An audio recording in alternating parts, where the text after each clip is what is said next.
그때에 분봉왕 헤롯이 예수의 소문을 듣고 그 신하들에게 이르되 이는 세례 요한이라. 그가 죽은 자 가운데서 살아났으니 이런 능력이 그 속에서 역사하는도다 하더라. 분봉왕 헤롯은 세례 요한이 다시 살아났다 이런 두려움을 가졌습니다. 영적으로 미련하고 무지했던 헤롯은 마치 자기가 죽인 요한이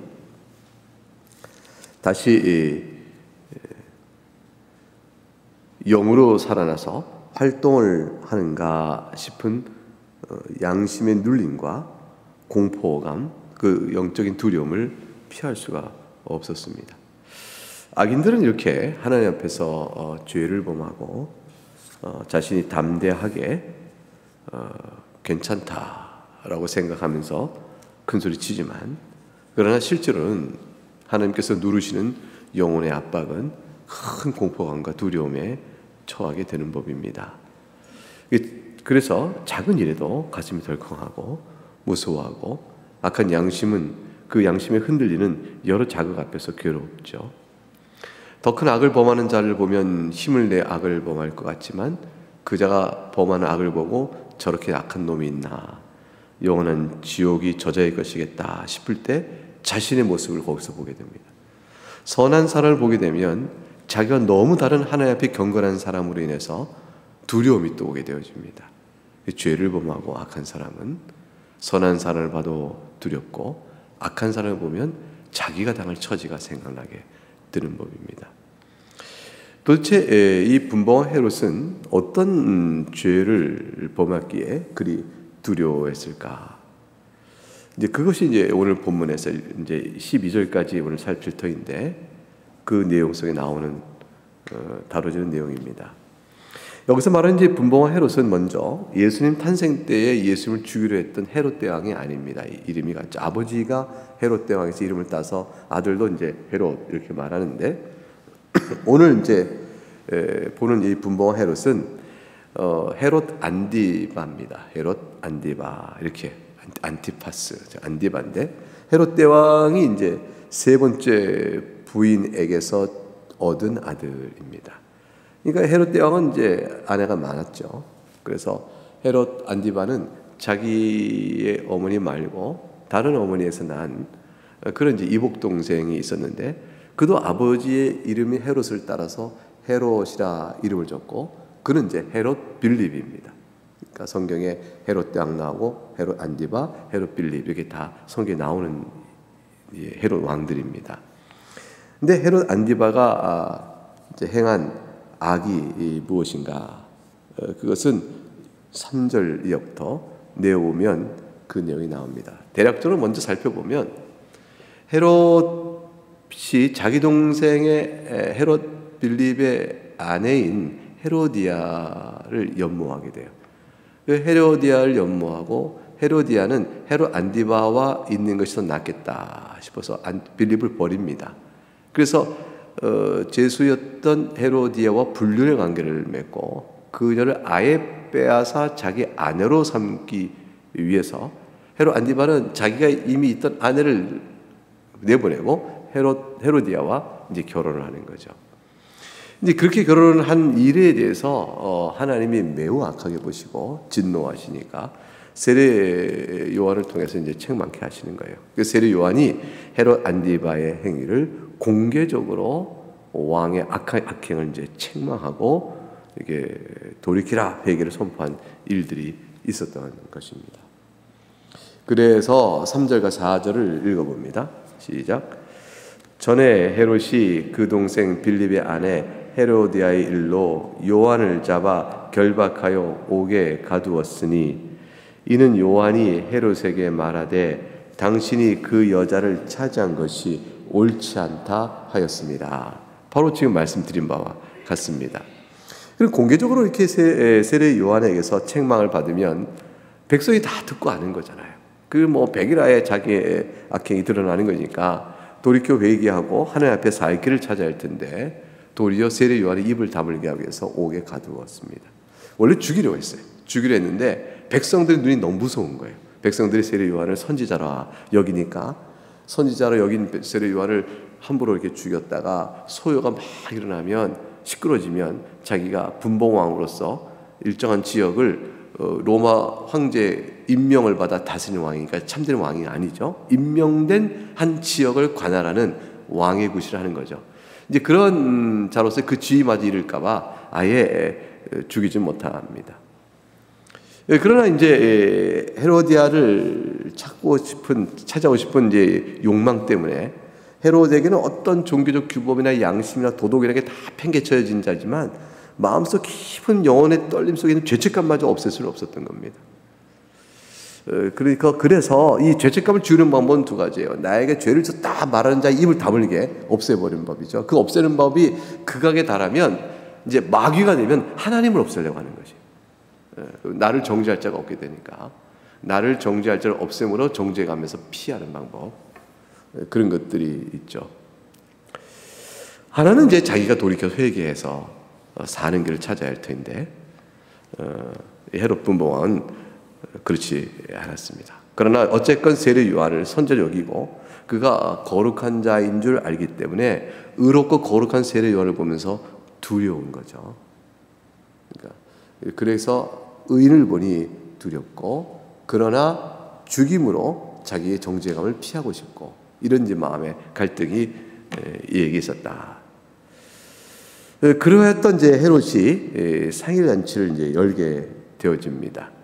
그 생일 잔치가 되어져서 그 열게 되어지면서 이제 세례 요한이 죽게 되는 경위가 설명되어 나옵니다. 5절부터 12절, 오늘 살필 끝절까지 읽어보도록 하겠습니다. 시작. 헤롯이 요한을 죽이려 하되 무리가 그를 선지자로 여김으로 그들을 두려워하더니, 마침 헤롯의 생일이 되어 헤로디아의 딸이 연석 가운데서 춤을 추어 헤롯을 기쁘게 하니, 헤롯이 맹세로 그에게 무엇이든지 달라는 대로 주겠다고 약속하거늘, 그가 제 어머니의 시킴을 듣고 이르되 세례 요한의 머리를 소반에 얹어 여기서 내게 주소서 하니, 왕이 근심하나 자기가 맹세한 것과 그 함께 앉은 사람들 때문에 주라 명하고 사람을 보내어 옥에서 요한의 목을 베어 그 머리를 소반에 얹어서 그 소녀에게 주니, 그가 자기 어머니에게로 가져가니라. 요한의 제자들이 와서 시체를 가져다가 장사하고 예수께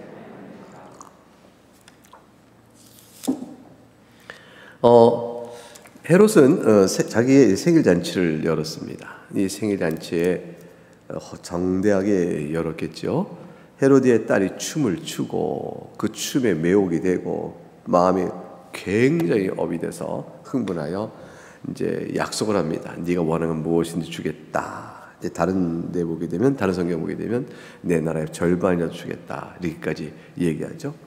이 잔치가 하나님 보실 때 얼마나 역겹고 더럽고 추하며 부패하며 용납하기 어려운 그런 악인들의 잔치였을까요?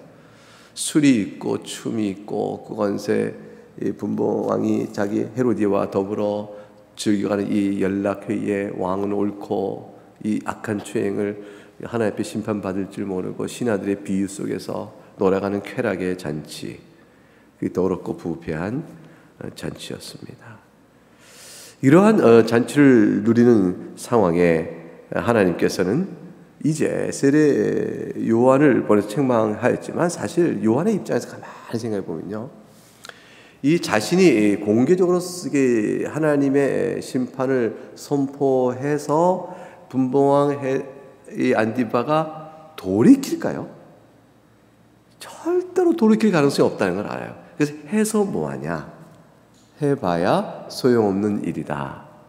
공연히 나만 다친다. 옆에 있는 분도 해봐야 소용없어요. 선지자만 다치십니다. 이래서 말려서 그냥 그대로 둘이기도 할 것이에요. 근데 세례 요한은 그냥 가서 외칩니다. 자기가 이 노함을 사서 내가 죽겠구나 하는 위험성을 뻔히 보면서도 저 헤롯이 결코 정욕의 더러운 덫에 걸려서 결코 빠져나가지 못할 것이다. 그러므로 저자가 의와 하나님을 두려워하지 않으니 나도 죽일 것이다 라는 것을 다 아는 일이에요. 다 아는 일인데 세례 요한은 일어서서 외칩니다. 그러니까 이 대단한 일이죠. 세례 요한이 어떻게 그럴 수 있을까? 하나님의 책망의 폼을 내리뿜은 겁니다. 사람의 권력과 위협이 두려워 자기의 부르심의 사역을 포기하지 않고, 내가 세례 요한이 선지자로 세움을 받았을 때 내 할 일이 저를 왕의 악행을 공적으로 선언하는 일도 또한 자신의 일이죠. 왜냐하면 회개하고 하나님 나라 갖고 왔으니 돌이켜 구원을 받으라. 이것이 세례 요한의 메시지인즉 저들에게도 또한 악을 선포해야 하는 것이었죠. 그래서 하나님 뜻에 불순종하는 것을 두려워했어요. 오히려 사람을 두려워하지 않고 하나님 뜻에 불순종하는 걸 두려워한 사람이었다. 이게 이제 세례 요한은 정말로 하나님의 사람이었습니다. 이 자리에 세례 요한의 자리, 이 상황에 우리를 놔두면 우리가 이럴 수 있을까? 세례 요한은 결국 이제 붙들렸습니다. 옥에 가두었습니다. 그리고 이 생일날에 헤로디아의 요구 때문에 결국 헤로디아가 어머니가 시키죠. 세례 요한의 목 베어달라고 해라. 그래서 목 베임을 당하고 죽습니다.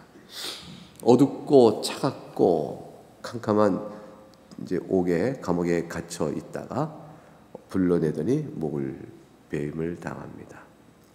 세상 기준으로 보면 허망하고 또 비참한 죽음이죠. 이때 세례 요한의 나이가 고작 32살쯤 됐을 거예요.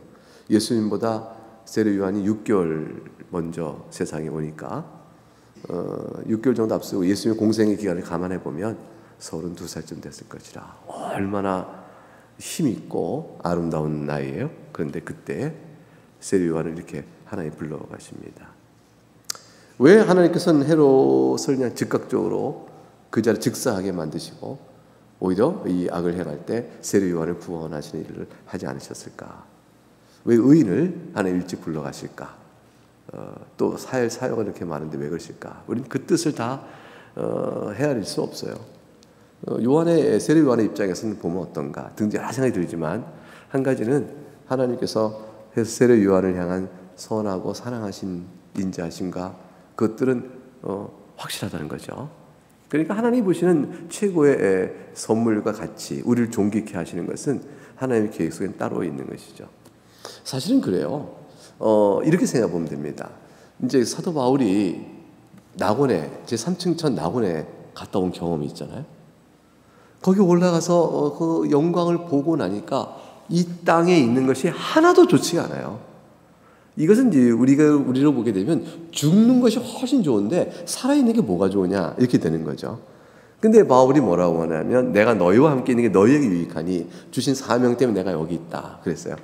그러니까 이 땅에 살아가는 삶의 의미를 사명을 따라 사는 데에 가치를 두고 정말 귀하고 아름다운 영광의 나라는 보고 온 사람으로서 마음에 그 기쁨을 붙들 수밖에 없는 거죠. 그러니까 이제 그렇게 되어지면 바울이 이곳에서 살다가 여러 환난과 고난 속에서 생명을 잃어본다 할지라도 바울은 하나도 그게 아까운 게 아니죠. 이미 보고 온 그 낙원의 기쁨이 너무 크기 때문에 그렇게 그 안에서 소망을 바라보고 사는 것, 그것이 이제 믿음의 사역이고 세례 요한도 그거를 이제 본 사람이라 이렇게 이제 자기가 직접 갔다 온 얘기는 성경에 없지만 그 소망 가운데 산 사람이라. 그래서 하나님 앞에 자신이 32의 나이쯤 되었을 때 이렇게 처형을 당해도 죽음의 길을 주 앞에서 갔을 것이라 생각할 수가 있죠. 결국은 세례 요한은 그 임무가 그렇게 끝났고 하나님 그 영혼을 복된 나라로 불러가셨습니다. 어떻게 살든지 결국에 주께서 복된 나라로 인도하신 그 나라를 소망주에 사는 것이 우리의 가장 큰 기쁨이요 즐거움이 될 것이니 몸은 죽여도 영혼을 죽이지 못한 자를 두려워하라 하신 말씀, 하나님을 주인 삼고 살아가는 우리가 되어야 할 것이라 생각합니다. 네, 이 말씀을 우리가 한번 같이 생각하면서 우리 적용 기도를 각각 하겠습니다.